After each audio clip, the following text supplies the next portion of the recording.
Back to my channel. तो ये है इस चैप्टर का लेक्चर नंबर 3। लेक्चर नंबर 3 में हम देखिए पहले लेक्चर्स में हम एक्सेसरी डक्ट्स की शुरुआत कर चुके थे। ठीक है, क्या क्या एक्सेसरी डक्ट्स होते हैं उनकी आपने शुरुआत कर दी थी, जिसका मैंने ट्रिक बताई थी RVEV। RVEV में आपको डेटा टेस्टिस, वासा फ्रेंचिया, एप्टिडाइमस के बारे में बता चुकी थी। आज हमें वास डिफरेंस के बारे में बात करनी है। तो वास डिफरेंस के बारे में मैं पहले से चीज़ें लिख के आई हूँ। ठीक है, सबसे पहले मैं आपको बताना चाहती हूँ, हम बात करने वाले हैं वास डिफरेंस के बारे में। ठीक है, वास डिफरेंस के बारे में, वास डिफरेंस के बारे में आपको क्या क्या चीज़ें पता होनी चाहिए मैं पहले बताती हूँ। ठीक है, देखिए vas deferens ascends into abdomen मतलब क्या है। देखिए आपको पता है कि जो आपकी टेस्टीज हैं, ठीक है, जो आपकी टेस्टीज है वो एक्स्ट्रा एब्डोमिनल कैविटी में सिचुएटेड है। ठीक है, और ये आपका मान लीजिए एब्डोमेन हो गया। ठीक है, ये मान लीजिए एब्डोमेन हो गया। तो क्या होता है, देखिए ये जो आपका टेस्टीज है, ठीक है, टेस्टीज के पोस्टीरियर सरफेस से, टेस्टीज के पोस्टीरियर सरफेस से ऐसे अगर डक्ट निकल रही है, टेस्टीज के पोस्टीरियर सरफेस से ये हाईली कॉइल्ड डक्ट निकली, फिर वास डिफरेंस निकला। वास डिफरेंस असेंड करता है एब्डोमेन में। ये मान लीजिए आपका यूरिनरी ब्लैडर है। ठीक है, वो लूप करता है यूरिनरी ब्लैडर को। यहाँ पर एक डक्ट होती है सेमिनल वेसिकल, वहाँ से वो एक डक्ट रिसीव करके वो ओपन हो जाता है यूरेथ्रा में, ओपन हो जाता है यूरेथ्रा में। इसका मैं बड़ी डायग्राम बना के दिखाऊंगी। सबसे पहले आप इसे याद करिए, दैट असेंड्स इनटू एब्डोमेन मतलब एब्डोमिनल कैविटी में जाता है, यूरिनरी ब्लैडर के चक्कर लगाता है। लूप्स का मतलब होता है यूरिनरी ब्लैडर के चक्कर लगाता है। फिर क्या करेगा, वहाँ पर एक एक्सेसरी ग्लैंड प्रेजेंट होता है जिसे हम सेमिनल वेसिकल कहते हैं, जिसे हम सेमिनल वेसिकल कहते हैं। सेमिनल वेसिकल की डक्ट मिलके और वास डिफरेंस की डक्ट मिलके इजैकुलेटरी डक्ट बनाता है और वो अल्टीमेटली यूरेथ्रा में ओपन हो जाता है। इतनी चीज़ को पहले आप अच्छे से नोट डाउन कर लीजिए, क्योंकि इस पर सबसे ज़्यादा क्वेश्चंस आएंगे कि भाई वास डिफरेंस कहाँ पर आपका असेंस करता है, वो किसके ऊपर लूप ओवर करता है, क्योंकि वो किसके ऊपर लूप ओवर करता है ये आपको बताना चाहिए। उसी के साथ साथ वो किसकी डक्ट को रिसीव करता है। तो सेमिनल वेसिकल की जगह यहाँ पोस्टेट लिख देंगे तो पूरा स्टेटमेंट हो जाएगी। और वो कौन सी, सबसे इंपॉर्टेंट क्वेश्चन, वो कौन सी डक्ट बनाता है, इजैकुलेटरी डक्ट बनाता है। तो मैं इसका डायग्राम बना के आपको बताती हूँ, जिससे आपको इजी हो जाए कि मैं कहना क्या चाहती हूँ। ठीक है, इसका मतलब क्या है। ठीक है, इसको हम मिटा देते हैं। लेक्चर नंबर 3 थोड़ा सा यहाँ लिख लेते हैं। ठीक है, लेक्चर नंबर 3 आप यहाँ लिख लेते हैं। लेक्चर नंबर 3, ठीक है, यहाँ से शुरू करते हैं। आपको कैसे पता होना चाहिए कि मैंने बोला ये हो गई टेस्टीज। ठीक है, टेस्टीज में मान लीजिए ऐसे कंपार्टमेंट्स बना लीजिए, कंपार्टमेंट्स में हार्ली कॉइल, सेमिनिफेस, सिविल हो गया। मैंने आपको बोला था कि इसके ऊपर डेंस कवरिंग भी पाई जाती है। ठीक है, टेस्टीज के ऊपर डेंस कवरिंग भी पाई जाती है। पर आप समझ लीजिए कि ये हो गया आपका, ये में क्या हो गया, एब्डिडाइमस, जो कि हाईली कॉइल्ड है। एब्डिडाइमस के बाद होता है वास डिफरेंस, ऐसी मोटी सी वास डिफरेंस। मान लीजिए यहाँ पर आपकी यूरिनरी ब्लैडर है और ये हो गया यूरेथ्रा। ठीक है, ये हो गया यूरेथ्रा, ये हो गया यूरिनरी ब्लैडर, ये हो गई यूरेथ्रा।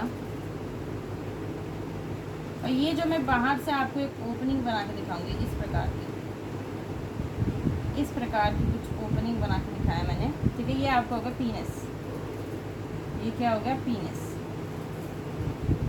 ठीक है, पीनस। अब देखिए आपको क्या पता होना चाहिए, आपको ये यूरिनरी ब्लैडर, तो ये जो डक्ट है मैंने क्या बोला था, इसको बोलेंगे vas deferens. Vas deferens, vas deferens ऐसे करके इसके चक्कर लगाएगा। ठीक है, ये ऐसा ना घूम के आए, चक्कर लगाने के बाद यहाँ पर एक डक्ट, इसको मैं बिठा देती हूँ। ये समझ में आ रहा है ना कि यूरिनरी ब्लैडर, यहाँ पर एक डक्ट प्रेजेंट होगी। ठीक है, यहाँ पर एक डक्ट प्रेजेंट होगी जिसे मैं कह सकती हूँ सेमिनल वेसिकल। इसे क्या कह सकते हैं, इसका थोड़ा बड़ा डायग्राम ही बनाते हैं। ठीक है, देखिए मैं आपको इसका डायग्राम बना के दिखाती हूँ। ये आपकी हो गई टेस्टीज। ठीक है, टेस्टीज, टेस्टीज में ऐसे ले लीजिए कंपार्टमेंट्स वगैरह हो गए। ठीक है, ये हाईली कॉइल, सेमिनिफेस, सिविल वगैरह हो गए। यहाँ से निकला आपका हाईली कॉइल, ऊपर से निकलता है, मैंने इस तरीके से बनाया हाईली कॉइल। चलिए ये आपका हो गया वास डिफरेंस, और वास डिफरेंस ये हो गई आपकी यूरिनरी ब्लैडर, ये हो गया यूरेथ्रा, और यहाँ पर साइड से ये हो गया पीनस, थोड़ा धारदार पीनस बना दिया मैंने। ठीक है, ये क्या हो गया, पीनस हो गया। ठीक है, अब ये क्या है, एक ही बनाते हैं। यहाँ से क्या करेगा, ये लूप ओवर करेगा यूरिनरी ब्लैडर से। यहाँ पर एक डक्ट, यहाँ पर एक क्या होगा, ग्लैंड प्रेजेंट होगी, जिसे हम क्या कह सकते हैं, सेमिनल वेसिकल, सेमिनल वेसिकल। अब देखिए यहाँ एक ग्लैंड होगी, एक ग्लैंड यहाँ होगी जो ऐसे होगी। ठीक है, आपको लगेगा कि 2 ग्लैंड है, पर है ये एक ही ग्लैंड। ठीक है, ऐसे समझिए कि ये आपकी यूरेथ्रा है, यूरेथ्रा को ऐसे कवर करती हुई। ठीक है, यूरेथ्रा को ऐसे कवर करती हुई ग्लैंड है। तो इस ग्लैंड को बोला जाता है प्रोस्टेट ग्लैंड। कौन सा ग्लैंड बोला जाता है, प्रोस्टेट। Prostate gland. यहाँ पर छोटे छोटे ग्लैंड प्रेजेंट होते हैं मटर के दाने के शेप के, जिसे कहा जाता है बल्बो यूरेथ्रल ग्लैंड। ठीक है, ये तो कई सारी ग्लैंड की बात है। अब देखिए यहाँ पर हम थोड़ा जूम करते हैं। अगर मैं कहूँ कि ये आपका यूरिनरी ब्लैडर है, ठीक है, ये आपका यूरिनरी ब्लैडर है, इस तरीके से ले लीजिए कि ये आपका यूरिनरी ब्लैडर है और ये निकल रही है यूरेथ्रा। ठीक है, मैंने आपको क्या बोला कि यहाँ से जो वास डिफरेंस आएगी, यहाँ से लूप ओवर करके यहाँ पर एक आपका सेमिनल वेसिकल प्रेजेंट होगा। तो ये हो गई सेमिनल वेसिकल की डक्ट, ये हो गई इसकी डक्ट। ठीक है, ये दोनों डक्ट मिल गई ना यहाँ पर, तो अब ये फॉर्म करके यहाँ पर खुल जाएगी। तो इसको ही बोलते हैं इजैकुलेटरी डक्ट, इजैकुलेटरी डक्ट। ये होता है आपका यूरेथ्रा, ये होता है आपका पीनस। ठीक है, चीज़ें समझ में आती है। मैंने आपको ग्लैंड्स के बारे में बता दिया कि ग्लैंड्स की लोकेशन कहाँ होती है। अब इसके आगे आपको क्या क्या चीज़ें लिखनी है वो आप लिख लीजिए। ठीक है, अब देखिए, अब आपको ये पता है कि आप वास डिफरेंस के पास पहुंच गए हो। वास डिफरेंस क्या करेगा, वास डिफरेंस इजैकुलेटरी डक्ट को यूरेथ्रा में ओपन कर देगा। यूरेथ्रा से यूरेथ्रल मियाटस, मान लीजिए ये आपका यूरेथ्रा है। ठीक है, ये आपका यूरेथ्रा है। तो मैं आपको बताती हूँ यूरेथ्रल मियाटस का मतलब क्या होता है। यूरेथ्रा ऐसे लिख लीजिए, यूरेथ्रा जो भी है यूरेथ्रा। ठीक है, यूरेथ्रल मियाटस का मतलब होता है ये यूरेथ्रा की जो ओपनिंग है, ये यूरेथ्रा की जो ओपनिंग है उसे यूरेथ्रल मियाटस बोला जाता है। इसका मतलब होता है ओपनिंग। क्या मतलब होता है, ओपनिंग मतलब होता है। ठीक है, ये चीज़ समझ में आ गई। अब आपको बात करना है, ये मैंने एक्सेसरी डक्ट्स के बारे में बात कर ली। अब आपको बात करना है पीनस के बारे में। पीनस होता है male external genitalia, male external genitalia. Male external genitalia का मतलब क्या होता है, या फिर एक्सटर्नल जेनिटेलिया का मतलब क्या होता है, ऐसी चीज़ जो कि ट्रांसफ़र ऑफ गैमीट करवाए, ट्रांसफ़र ऑफ गैमीट करवाए into the female genital tract, female genital tract, जिस प्रोसेस को बोलते हैं इंसेमिनेशन, इंसेमिनेशन। ठीक है, पीनस होता है मेल एक्सटर्नल जेनिटेलिया। मेल मतलब एक्सटर्नल जेनिटेलिया का काम क्या होता है, पीनस का क्या काम है, ट्रांसफर ऑफ गैमीट्स करवाना, स्पर्म्स करवाना into the female genital tract, जिसे इंसेमिनेशन कहा जाता है। देखिए पीनस में क्या होता है, स्पेशल इरेक्टाइल टिश्यू प्रेजेंट होता है, स्पेशल इरेक्टाइल टिश्यू प्रेजेंट होता है। ठीक है, इरेक्टाइल टिश्यू जो कि इरेक्शन करवाएगा, जो कि इम्पोर्टेंट है फॉर द इंसेमिनेशन प्रोसेस के लिए। तो ये पूरा फ्लो चार्ट आप देख सकते हैं, पूरा का पूरा फ्लो चार्ट आप देख सकते हैं। इस फ्लो चार्ट में मैंने बोला कि पीनस के पास स्पेशल इरेक्टाइल टिश्यू होता है। ठीक है, स्पेशल इरेक्टाइल टिश्यू होगा, उसमें क्या होगा, ब्लड सप्लाई बढ़ जाएगा। तो स्पेशल इरेक्टाइल टिश्यू होगा जो कि इरेक्शन करवाएगा और इरेक्शन से अल्टीमेटली इंसेमिनेशन में हेल्प होगी। ठीक है, इतनी चीज़ आपको पीनस के बारे में पता होनी चाहिए। नेक्स्ट चीज़ क्या बतानी चाहिए कि जो पीनस का एनलार्ज एंड होता है, जो पीनस का एनलार्ज एंड होता है is covered by loose fold of skin. तो आप ऐसे समझ लीजिए कि आपको क्या, पीनस का जो एनलार्ज एंड होता है, जो एनलार्ज एंड होता है उसे बोला जाता है ग्लैंस। क्या बोला जाता है, glans penis. And this glans penis is covered by a loose fold of skin, जिसे कहते हैं फोर स्किन। ठीक है, क्या कहते हैं, फोर स्किन कहते हैं। इसको लो डाउन कर लीजिए। अब इसके आगे मैं आपको क्या बताऊँ, देखो इसके आगे आपको क्या चीज़ पता होनी चाहिए। अब आपको बताना चाहिए एक्सेसरी ग्लैंड्स के बारे में। ठीक है, सबसे पहले उससे पहले आपको बताना चाहिए सीमेन। आपने सीमेन के बारे में काफ़ी सारी चीज़ें पता होगी। सीमेन में होता है seminal plasma, seminal plasma plus में स्पर्म्स। ठीक है, अब सेमिनल प्लाज्मा क्या होता है, देखो सेमिनल प्लाज्मा क्या होता है, are the secretions of your accessory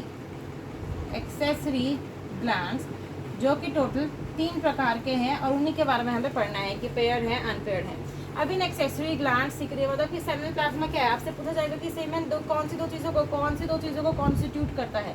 सीमेन वो कौन सी दो चीज़ों को कॉन्स्टिट्यूट करता है, सेमिनल प्लाज्मा प्लस में स्पर्म। सेमिनल प्लाज्मा कौन बनाता है, seminal plasma are the secretions of all your 3 जो भी आपकी एक्सेसरी ग्लैंड्स है उसकी सिक्रेशन होती है। ठीक है, इसको आप नोट डाउन कर लीजिए। अब मैं आपको बताती हूँ एक्सेसरी ग्लैंड्स के बारे में कि कौन कौन सी एक्सेसरी ग्लैंड्स आपके में दे रखी हैं।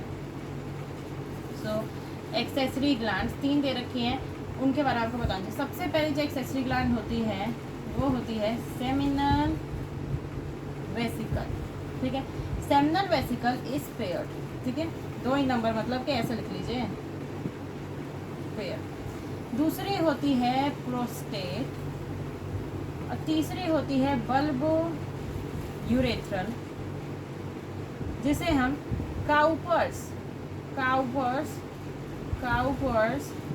ग्लैंड भी कहते हैं, ठीक है।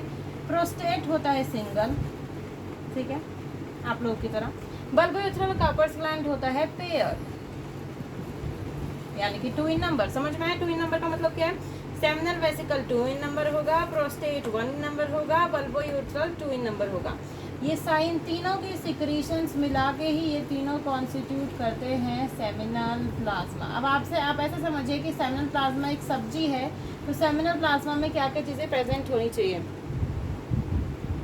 सेमिनल प्लाज्मा में क्या क्या चीज़ें होनी चाहिए, इसको आप नोट डाउन कर लीजिए। इसके आगे मैं बताती हूँ कि सेमिनल प्लाज्मा में क्या क्या चीज़ें होनी चाहिए, सेमिनल प्लाज्मा किन किन चीज़ों को कॉन्स्टिट्यूट करता है, ठीक है।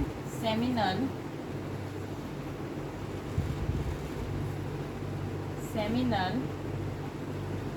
प्लाज्मा किन किन चीज़ों को कॉन्स्टिट्यूट करता है, उसमें सबसे पहले होता है फ्रक्टोज, प्लस में ऐसे लिख लीजिए fructose comma calcium ions and certain enzymes. ये 3 चीज़ें बहुत ज़्यादा इंपॉर्टेंट है कि seminal plasma consist of fructose, calcium ion and certain enzymes. आपसे पूछे कि सेमिनल प्लाज्मा किसने बनाया है, वो 3 ग्लैंड्स ने मिलकर बनाया है, ठीक है। मेनली जो सिक्रेशन होती है वो सेमिनल वेसिकल की होती है, पर आपको पता होना चाहिए कि ये तीनों ही मिलकर बनाती है fructose, calcium ion and certain enzymes, ठीक है, नोट डाउन कर लीजिए। अब इसके आगे मैं आपको बताती हूँ बल्बो यूरेथ्रल ग्लैंड का एक बहुत इंपॉर्टेंट फंक्शन, जिस पर आपसे क्वेश्चन आते हैं। तो जो आपका बल्बो यूरेथ्रल ग्लैंड है, जिसके मैंने बता दिया, जिसको काउपर्स ग्लैंड भी कहा जाता है, तो बल्बो यूरेथ्रल ग्लैंड का क्या काम होता है? बल्बो यूरेथ्रल ग्लैंड की जो सिक्रीशन होती है, कह सकते हैं helps in lubrication of penis. आप इससे क्या समझते हैं? देखिए, सबसे पहले आपको पता होना चाहिए, मैंने जब आपको फ्रॉक पढ़ाया था या आपने जब फ्रॉक पढ़ा होगा, आपने देखा होगा, या ऐसे समझ लीजिए कि जो मेल के केस में जो यूरेथ्रा होती है वो यूरिनोजेनाटल डक्ट होती है। यूरिनोजेनाटल डक्ट का मतलब जहाँ से यूरिन भी पास होगा और जहाँ से स्पर्म्स भी पास होंगे, ठीक है। जहाँ से मतलब कि कॉमन रास्ता है, समझ लीजिए ये कॉमन रास्ता है, ठीक है। ये क्या होगा? एक कॉमन रास्ता होगा जिसमें से यूरिन को भी जाना है और आपके स्पर्म्स को भी तैर के जाना है, ठीक है। ये चीज़ समझ में आती है? आप बताइए। देखिए, सबसे पहले मैंने बोला कि जिस रास्ते में से यूरिन को भी जाना है और स्पर्म्स को भी जाना है। देखिए, मान लीजिए कि सबसे पहले इस रास्ते से यूरिन गया, आपको पता है यूरिन होता है एसिडिक, ठीक है, जलजला। तो अगर यूरिन एसिडिक होता है तो यहाँ का पूरा पीएच एसिडिक हो जाएगा, ठीक है। यहाँ का पूरा पीएच कैसे, ये समझने वाली बात है, आप इसको नोट डाउन नहीं करेंगे, आप सिर्फ समझिए कि ये पूरा का पूरा जो इसका जो एनवायरनमेंट है ये पूरा का पूरा एसिडिक हो जाएगा। एसिडिक हो गया। अब आप बताइए, अब जब इसमें से स्पर्म को गुजरना है, जब इसमें से स्पर्म गुजरेंगे तो वो एसिडिक के प्रेजेंस में आके मर जाएंगे। पहले से आपको पता है सर्वाइवल ऑफ द फीटस होता है, एक ही स्पर्म जो है फर्टिलाइज कर पाता है। अगर इसी रास्ते में इतने सारे मर जाएंगे तो फिर कैसे फर्टिलाइजेशन प्रोसेस होगी? तो इन्हीं स्पर्म्स को बचाने के लिए क्या किया जाता है कि यहाँ पर सबसे पहली बात आपको पता होगा कि स्पर्म अकेला नहीं जाता है, ठीक है। स्पर्म अकेला नहीं जाता है, सीमेन जाता है, ठीक है। सीमेन सिक्रीट होता है जिसमें सेमिनल प्लाज्मा होता है जो कि एल्कलाइन नेचर का होगा। सबसे पहली बात तो वो क्या करेगा, इस एसिडिक को थोड़ा बहुत क्या कर देगा, न्यूट्रलाइज कर देगा। दूसरी चीज़, अब मैंने बोला बल्बो यूरेथ्रल ग्लैंड जो लुब्रिकेशन करा, तो यहाँ पे वो थोड़ा लुब्रिकेंट डाल देगा, थोड़ा चिपचिपाहट डाल देगा, ताकि बहुत आसानी से जो स्पर्म है बिना मरे यहाँ से पास हो जाएंगे। चीज़ें समझ में आती है? ठीक है, मैंने पूरा आपको मैकेनिज्म समझा दिया कि ऐसे ऐसे होता है। तो मेल रिप्रोडक्टिव सिस्टम इतना ही था जिसके बारे में मैंने आपको बताया, ठीक है। मेल रिप्रोडक्टिव सिस्टम इतना ही था जिसके बारे में मैंने आपको बताया। मैंने आपको क्या क्या बारे बताई? मैंने आपको बताया पेयर ऑफ टेस्टिस होती है, ठीक है। पेयर ऑफ टेस्टिस के क्या काम होता है, ठीक है। पेयर ऑफ टेस्टिस का क्या काम होता है, एक्सेसरी ग्लैंड्स का क्या काम होता है, एक्सेसरी डक्ट्स का क्या काम होता है, मेल एक्सटर्नल जेनिटेलिया क्या काम करता है, जिसको हम पीनिस भी कहते हैं। ठीक है, ये सब चीज़ें मैं आपको बता दिया मैंने। मेल आपको मैंने बता दिया मेल रिप्रोडक्टिव सिस्टम है। ठीक है, किसमें बताया था, मेल रिप्रोडक्टिव सिस्टम है। अब हम शुरुआत करते हैं with female reproductive system which is very very important. ठीक है, फीमेल रिप्रोडक्टिव सिस्टम में काफ़ी ज़्यादा डिटेल है, तो हम स्टार्ट कर रहे हैं विद फीमेल, हेडिंग डाल सकते हैं आप लोग, female reproductive system. Female reproductive system.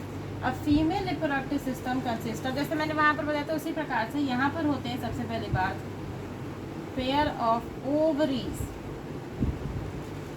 दूसरा होता है pair of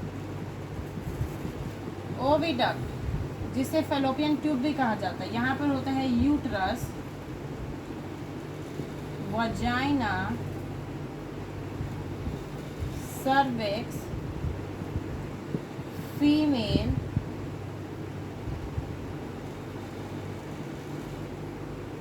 external genitalia and pair of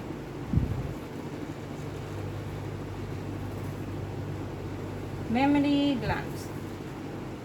ठीक है, तो इतनी सारी चीज़ें होती है फीमेल रिप्रोडक्टिव सिस्टम में। तो फीमेल रिप्रोडक्टिव सिस्टम में क्या क्या हुआ, पेयर ऑफ ओवरीज हुआ। सबसे पहली बात, दो ओवरी पाई जाती हैं, दो ओविडक्ट पाया जाता है, जिसे हम आप कह सकते हैं जिसे फैलोपियन ट्यूब भी कहा जाता है। तो पेयर ऑफ ओवरीज, ठीक है, पेयर ऑफ ओवरीज पाई जाती है, पेयर ऑफ ओविडक्ट पाया जाता है। यूट्रस होता है, ठीक है, यूट्रस बच्चेदानी, तो यूट्रस होता है, वजाइना होता है, सर्विक्स होता है, female external genitalia and pair of mammary glands. Pair of mammary glands यानी कि दो मेमरी ग्लैंड्स। तो इसको सबसे पहले नोट डाउन करिए, बहुत ज़्यादा इंपॉर्टेंट है। तो लगभग 1 2 3 4 5 6 एंड 7 7 चीज़ें हैं, जिसमें पेयर ऑफ ओवरीज है, पेयर ऑफ ओविडक्ट है, यूट्रस है, vagina, cervix, female external genitalia और पेयर ऑफ मेमरी ग्लैंड। ये चीज़ लिख लीजिए। अब इसके बाद वाली एक इम्पॉर्टेंट लाइन एनसीईआरटी में दे रखी है, वो मैं इसके बाद कवर करती हूँ। पहले आपने, आई होप आपने इतनी चीज़ों को लिख लिया होगा। अब देखिए, मेमरी ग्लैंड के बाद आपको लिखना है, ठीक है, ऑल दीज। मेमरी ग्लैंड के बाद आपको लिखना है ऑल दीज, जितने की मैंने बात करी, आर इंटीग्रेटेड, एक दूसरे से संबंधित है, स्ट्रक्चरली भी एंड फंक्शनली भी। इनका फंक्शनली भी एक दूसरे से संबंधित रखता है, एक दूसरे से थोड़ा रिलेशन रखता है। ठीक है, all this integrated structural and functionally to, ऐसा क्यों हुआ, इंटीग्रेट क्यों हुआ, टू सपोर्ट द प्रोसेसेस। ठीक है, इन्होंने अपनी प्रोसेसेस को, जो साथ की मैंने बात की, वो क्यों इंटीग्रेटेड हुए स्ट्रक्चरल एंड फंक्शनली, कौन से ऐसे प्रोसेस थे जिनको उन्हें प्रोसेस को सपोर्ट करना था। तो वो प्रोसेस का नाम भी आपको याद होना चाहिए। वो प्रोसेस है, सबसे पहला प्रोसेस होता है ओव्यूलेशन। ठीक है, ओव्यूलेशन। दूसरा प्रोसेस होता है फर्टिलाइजेशन। ठीक है, तीसरा प्रोसेस होता है प्रेगनेंसी। ठीक है, उसके बाद आपका होता है birth and child, birth and, sorry एक मिनट, बर्थ एंड चाइल्ड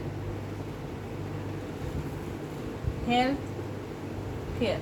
मतलब कि ऑल दी, जितने की भी अभी मैंने बात करी, are integrated structurally and functionally, वो इंटीग्रेट हुए structurally and functionally to support the process called ovulation, fertilisation, pregnancy, birth and child health care. ठीक है, birth and child health care. तो कौन कौन सी प्रोसेस है, आपका ओव्यूलेशन हो गया, फर्टिलाइजेशन हो गया, ovulation, fertilisation, pregnancy, birth and child health care. ठीक है, ovulation, fertilisation, pregnancy, birth and child health care. इतनी चीज़ों को आप बहुत अच्छे से लर्न कर लेंगे। ठीक है, तो फीमेल रिप्रोडक्टिव सिस्टम के बारे में मैंने इतनी चीज़ें बताई हैं।